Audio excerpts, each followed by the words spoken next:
नमस्कार, मैं खुशी। आज मैं आपसे बात करूंगी आचार्य प्रशांत जी के बारे में।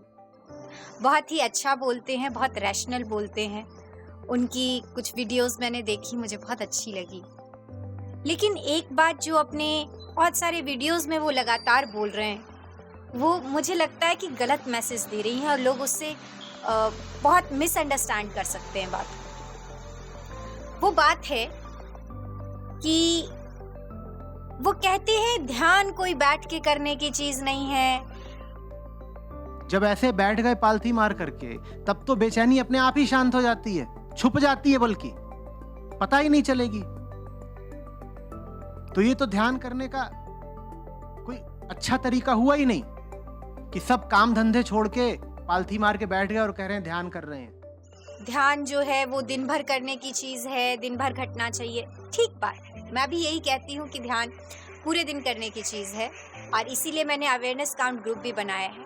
मगर ये कहना कि वो जो आलथी पालथी लगाकर बैठा है ध्यान कर रहा है वो बेवकूफ है, ये गलत है। वो आलथी पालथी लगा के जो ध्यान किया जा रहा है वो बेवकूफी नहीं है, वो जरूरी है ताकि हमारे अंदर एक ऊर्जा बने। ये मैं अपने अनुभव से बोल रही हूँ। जो रिचुअल्स है ना कि ध्यान में इस तरह से जो ध्यान की जो प्रक्रियाएं हैं, बहुत सारी ध्यान लोगों ने डिजाइन किए हैं, ज्ञानियों ने, कि इस तरह से ध्यान करें। तो वो सारी क्रियाएं हम इसलिए करते हैं ताकि हमारे मन शांत हो, हमारे अंदर की ऊर्जा जो है पॉजिटिव की तरफ मुड़े, हमारे अंदर एक स्थिरता आए। जब हमारे अंदर स्थिरता आएगी, शांति आएगी, तभी हम चीजों को सही प्रकार से समझ पाएंगे और वही ऊर्जा दिन भर हमको काम देगी अगर हम ध्यान में दिन भर रहना चाहें। अदरवाइज हम सीधे सीधे ध्यान में दिन भर रहना चाहें, बहुत मुश्किल है, नहीं हो पाएगा जिस तरह से वो कहते हैं। वो कहते हैं कि योगा का अध्यात्म से कोई लेना देना नहीं है। ये कहो योगा जो योग कर रहे हैं, जो आसन लगा रहे हैं, वो स्वास्थ्य के लिए ही है केवल, क्यों उसको अध्यात्म से जोड़ा जाता है? अध्यात्म से उसका कनेक्शन है, क्योंकि एक स्वस्थ शरीर, योग से शरीर स्वस्थ होता है, एक शरीर स्वस्थ में शरीर स्वस्थ मन बसता है, और मन अगर स्वस्थ होता है, स्थिर होता है, सुकून में होता है, तभी हम आध्यात्मिक यात्रा सही से कर पाएंगे।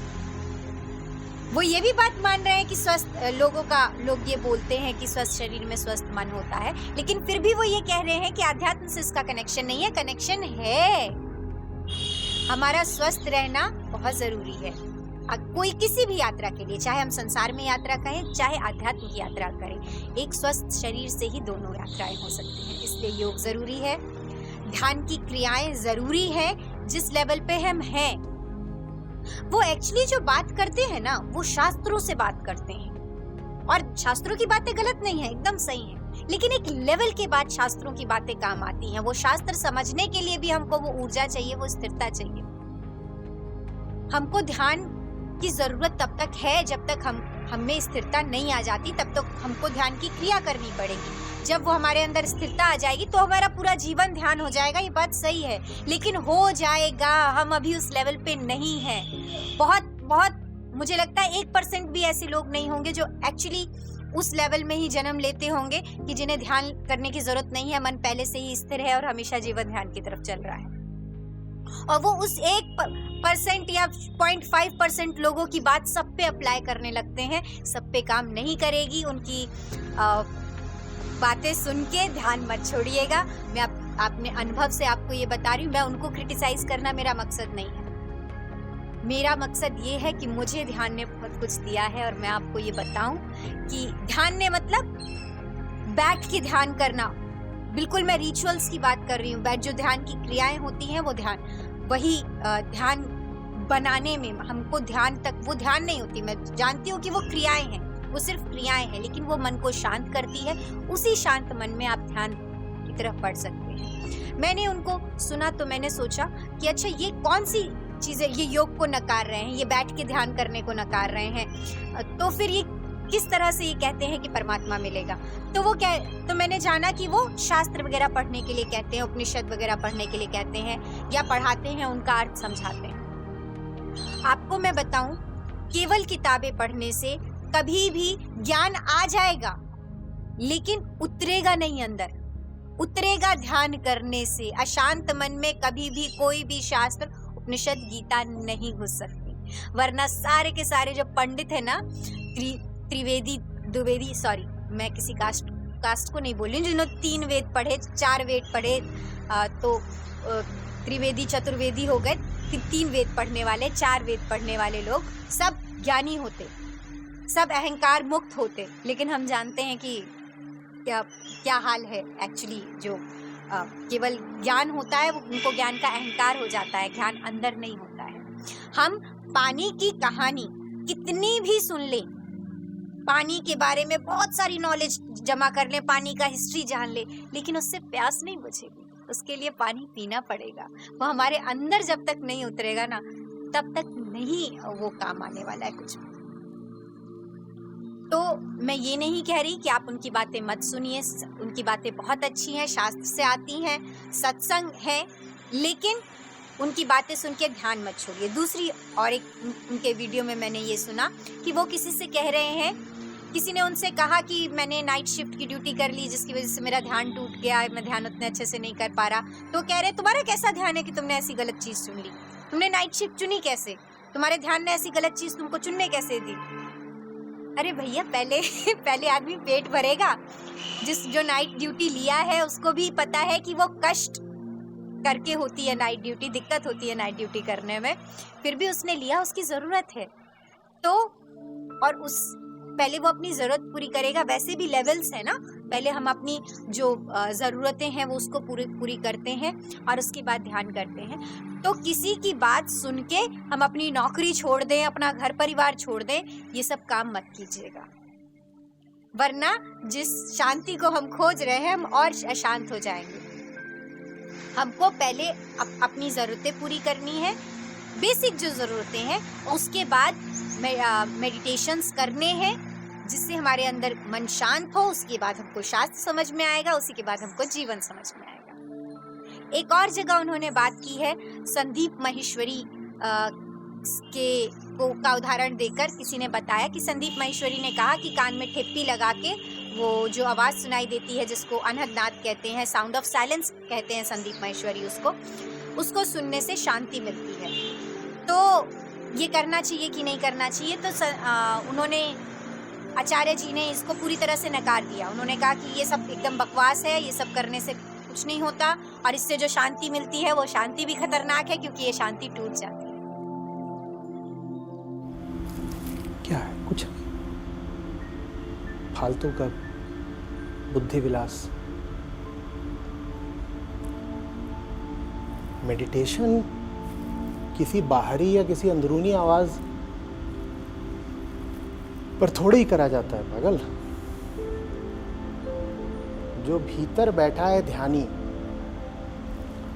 वो चाहे किसी बाहरी आवाज को सुने या जो ये कान में खुचुर खुचुर चलती रहती है इसको सुने, फर्क क्या पड़ता है? बिल्कुल ठीक बोला तुमने, व्हाइट नॉइस है एक तरह की, जिसका ताल्लुक भीतरी न्यूरल नेटवर्क से है।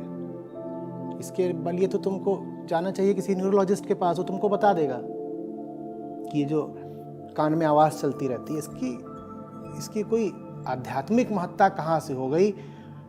मैं हैरान हूँ ये सोच करके कि इसको कोई किसी आध्यात्मिक विषय वस्तु की तरह पेश भी कर सकता है। मैंने भी जब ओशोधारा में एक कोर्स किया था तो मुझे बताया गया कि ये जो आवाज़ है इसको ही अनहदनाद बोलते हैं।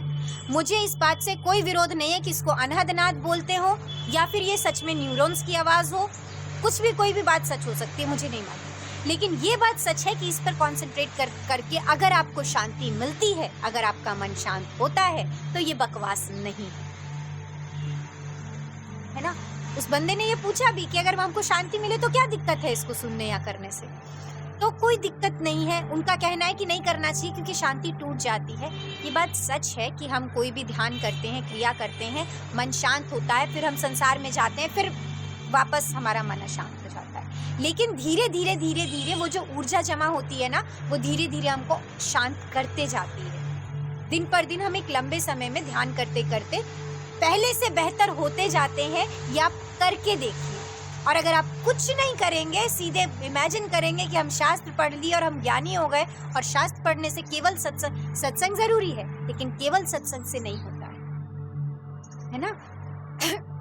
पानी की नॉलेज जरूरी है, कहाँ से मिलता है, क्या मिलता है, लेकिन प्यास बुझने के लिए पानी पीना पड़ेगा। तो ध्यान वो है जो उस ज्ञान को ऑब्जर्व करने में आपको मदद करेगा, वो ऊर्जा क्रिएट करेगा। जब आप एक लेवल पे पहुंच जाएंगे ध्यान, जब आप हमेशा शांत रहेंगे, मन स्थिर हो जाएगा, तब सही बात है कि आप जो डिसीजन लेंगे वो ध्यान के स्तर पे सही लेंगे। आप जो आपको ध्यान करने की, बैठ के ध्यान करने की उस वक्त ज़रूरत नहीं होगी, लेकिन वो एक लेवल है जिसमें 0.5% लोग ही आते हैं। और मैं क्रिटिसाइज नहीं कर रही हूँ, इसको गलत तरीके से न लिया जाए। बहुत बड़ी हस्ती हैं, IAS, उनके वीडियोस पे लिखा रहता है पूर्व IAS, मतलब पता नहीं कितने पहले उन्होंने IAS का पद छोड़ दिया होगा, लेकिन वो अभी तक कैरी कर रहे हैं इस चीज़ को। तो वो क्यों कैरी कर रहे हैं? I mean, उनको भी ये सोचना चाहिए कि मैं इस अहंकार को अभी तक क्यों ढो रहा हूँ कि मैं IAS ऑफिसर रह चुका हूँ। एनीवेज, लेकिन अगर ये वीडियो उन तक पहुँचे, वो बहुत बड़ी हस्ती है, बहुत लोग उनको जानते हैं, मैं कुछ भी नहीं हूँ, लेकिन कभी अगर ये वीडियो उन तक पहुँच गई तो मैं चाहूँगी कि वो खुद भी अपनी वीडियो एक बार म्यूट करके देखें। जब वो वीडियो अपनी म्यूट करके देखेंगे ना, तो ज़रा ध्यान से देखें खुद की हमेशा झपकती हुई पलकें, उनकी बॉडी लैंग्वेज, बहुत बेचैन नज़र आते हैं, बहुत बेचैन नज़र आते हैं। तो उनको भी, मुझे ऐसा लगता है, हो सकता है कि मैं गलत हूँ, उनको भी ध्यान की ज़रूरत है। उनकी बेचैनी हो सकता है करुणा के कारण ही हो रही हो कि ये लोग बेवकूफ़ लोग समझ क्यों नहीं रहे कि संसार में कैसे जीना चाहिए। तो फिर भी लेकिन बेचैनी है, तो ध्यान की ज़रूरत उनको भी है, वो भी ध्यान करें और लोगों को ध्यान से ना भटकाएं। एक बार ध्यान का मज़ा लेके, तो जब रस आने लगता है ना, तो इतना मज़ा आता है ध्यान में। तो मान लीजिए परमानेंट नहीं है, टेम्पररी ही है, संसार के दूसरे परमात्मा ना मिलता हो ध्यान से, लेकिन ऐसे भटकने से भी परमात्मा नहीं मिलेगा। सिर्फ भटकने से और शास्त्र पढ़ने से भी परमात्मा नहीं मिलेगा। अगर ध्यान से सुकून मिल जाता है तो अल्टीमेट चीज़ है सुकून, शांति। आखिर आध्यात्म में भी लोग क्यों आ रहे हैं? क्योंकि बेचैनी है, सत्य जानना चाहते हैं कि संसार इस तरह से क्यों है। जो भी उन्होंने पाया है उससे वो खुश नहीं है, जिंदगी में दुख है तो वो दुख का कारण जानना चाहते हैं, उस दुख को दूर करना चाहते हैं, शांति चाहते हैं। वही चीज़ें अध्यात्म में लेके आती हैं धीरे धीरे लोगों को।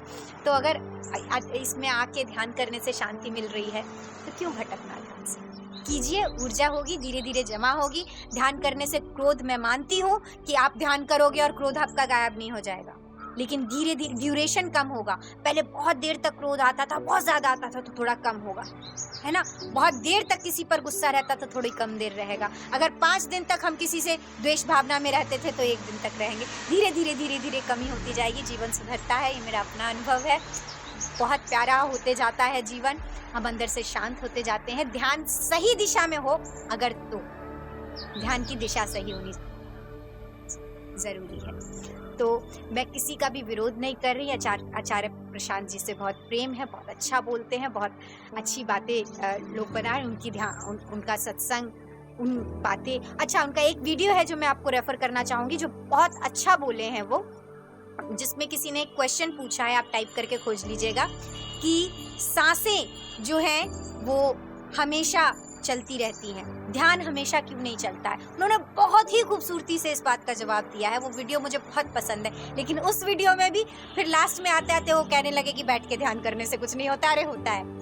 उनकी बातें बहुत सारी बहुत अच्छी हैं, लेकिन हमेशा दिमाग खोल के रखिए। किसी की भी बात सिर्फ सुन के मान मत लीजिए।